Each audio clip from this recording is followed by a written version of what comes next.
Antalya'nın en güzel tatil beldelerinden birisi olan Kemer'in şehir merkezinde çok güzel bir plaj var. Buraya Ay Işığı Plajı adı veriliyor.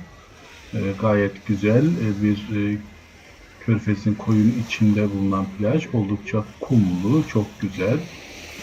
Taş yok. E, Yavaş yavaş derinleşiyor ve oldukça da berrak. Her iki tarafında da ormanla kaplanmış olan koy çok güzel bir görüntü veriyor.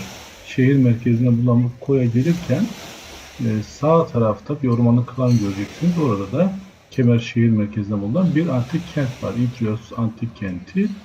O kentte yeni yeni kazılmaya başlandı. Henüz tam bir bilgisi yok. Onu da görebiliyorsunuz.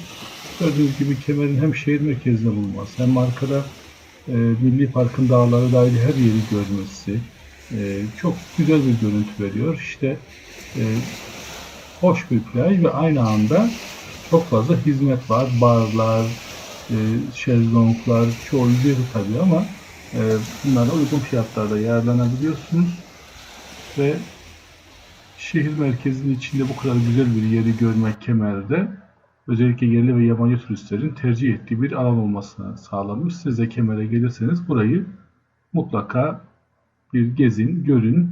Özellikle geceleri çok hoş görüntüler verdiği söylenmekte.